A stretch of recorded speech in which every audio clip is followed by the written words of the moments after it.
Hello and welcome back to the Workbench. This is where we discuss ceiling fan history, trivia, and technical information. Today we're going to talk about old Jacksonville and all of the related companies. Now this has been a requested topic for quite some time. Quite a few people have requested it, and I have neglected it for two reasons. One, I thought it would be difficult to research because of all the different names that old Jacksonville used, and I thought it was going to be one name this year and one name this year and so on and so forth, and I thought it'd be very difficult to trace everything. Turned out not to be true. Second reason is I thought we already knew everything. Also turned out not to be true. So, as with a lot of these history videos, we have to go back in time to before the origins of the actual company. In this case, we're going to go back to 1965. Kusan Manufacturing of Nashville, Tennessee, a plastics maker that made toys, amongst other things, buys Nichols Industries of Jacksonville, Texas, a toy gun manufacturer, and becomes Nichols Kusan. Now, Nichols Industries actually made like aluminum cap guns. If anybody is old enough to remember cap guns, I think they've kind of fallen out of favor. There's a lot of reasons why it's not safe to play with toy guns these days. But back, when I was a kid and earlier than that, toy guns were pretty common, and you didn't get shot for having them. So a cap gun, you would put like a film in there, and you would pull the trigger, and it would make a bang and a flash, but no BB or bullet or anything would come out of it. It just made a loud noise and a flash.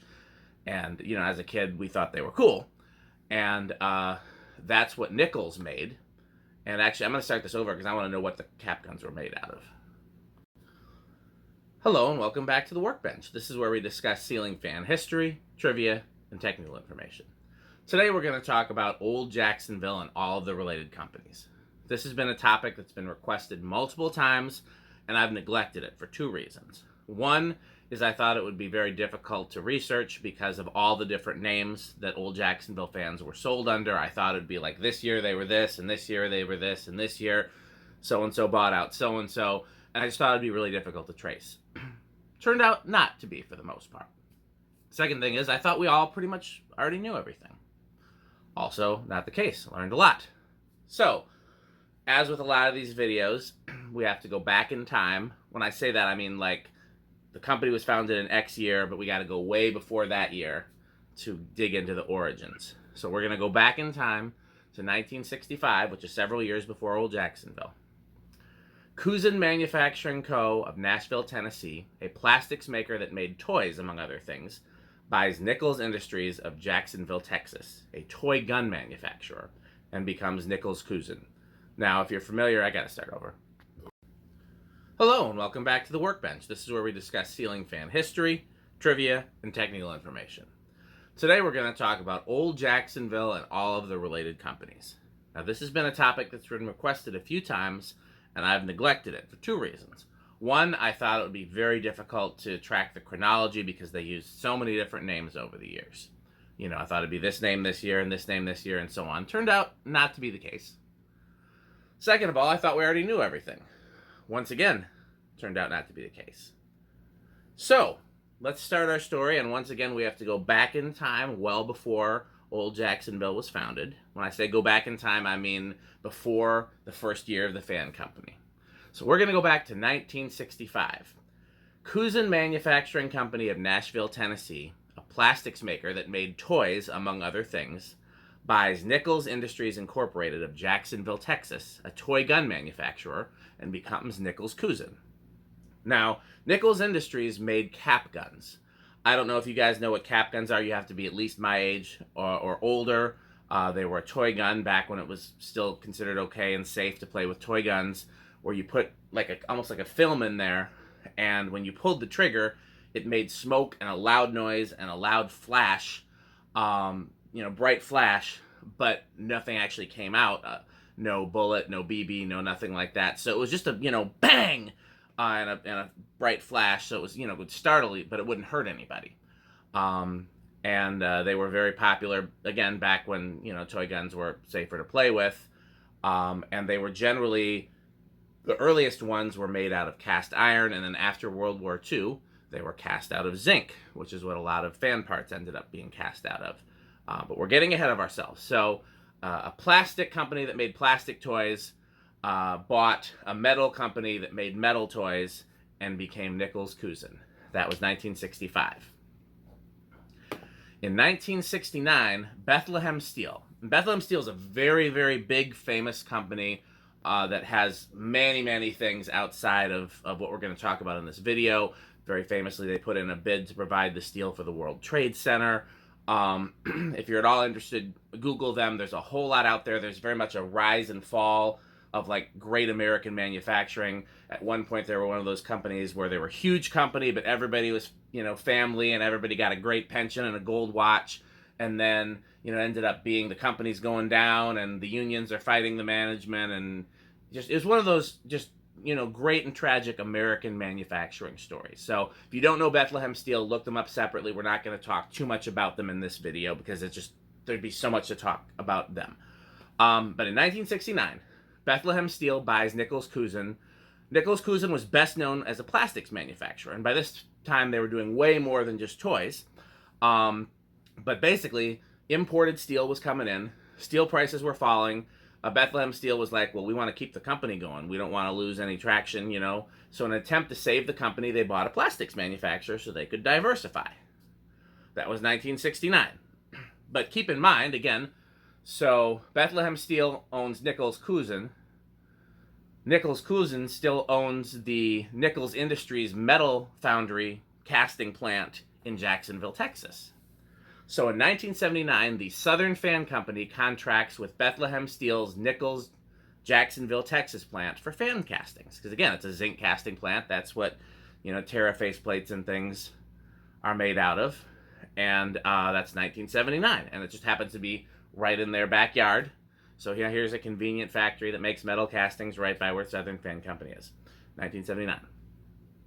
In 1981, Nichols Kusan discontinues casting for Southern Fan and enters the fan business on their own. Basically, they were like, okay, we see these guys are making a killing, so why aren't we doing the same thing? And they start making fans. They have GE motors, the castings are done in-house, the blades are imported. Because keep in mind, Nichols Kusan is already a huge company, which is part of Bethlehem Steel, which is a much huger company. They're already dealing in imports. So they're getting the blades imported as early as 81, but the castings are all done in-house, and they're using GE motors. In 81, they have two models. The Jackson, which is an S-vent turret copy, and the Vicksburg, which is their ornate version, which doesn't really appear to be a direct copy of anything. It's kind of one of a kind. And in 81, they are primarily promoted and sold in Texas. Also in 1981, they incorporate Old Jacksonville Incorporated and the Great American Ceiling Fan Company Incorporated. Also in 81, they trademark Old Jacksonville, Great American Ceiling Fans, and the Five-Blader. In 1982, they introduce the Space Saver with builder vents and a low-profile canopy. This may have been the first builder fan of the 80s. We know that the Emerson Trojan was technically a builder fan back in the 1920s. But in terms of, I've been trying to trace down what fan was the first fan to have builder vents. What was the first builder fan? It may have been the Old Jacksonville Space Saver. It happened around the same time that Lasco was doing those top mounts with builder vents. And then a couple of years later, Beverly Hills starts importing fans with builder vents. So that is 1982. And they also have the Trimline, which is the downrod version with the builder vents and a bell canopy. Both of those are offered in 38-inch, 42-inch, 48-inch, and now introduced in 82 is the Great American 5-blade, which is a 48-inch fan. Also in 1982, they trademark American Pride. And also in 1982, Nichols Kusan makes American Pride ceiling fans. So they're sold. I used to think that they did, Old Jacksonville for some years, and then American Pride bought them out, or that became the new name or something like that. No. They sold them both side by side. The only year that was just one was 1981, and then in 1982, American Pride is introduced. And they were basically promoting American Pride fans in the Midwest and Old Jacksonville fans in Texas and the South. And the American Pride fans had the 5-blader, which is a builder vent close mount, the 48-inch Great American 5-blade, which is the same as the Old Jacksonville model, and the Vicksburg, which is the same as the old Jacksonville model. So the only model they have that's different is they have a 5-blade builder vent. I've stumbled on my words too many times. This is going to be another outtake. Hello and welcome back to the Workbench. This is where we discuss ceiling fan history, trivia. I just realized my computer isn't charging. Why isn't the computer charging? This is not, the computer needs to be charging. So here's the charger, and of course it's unplugged.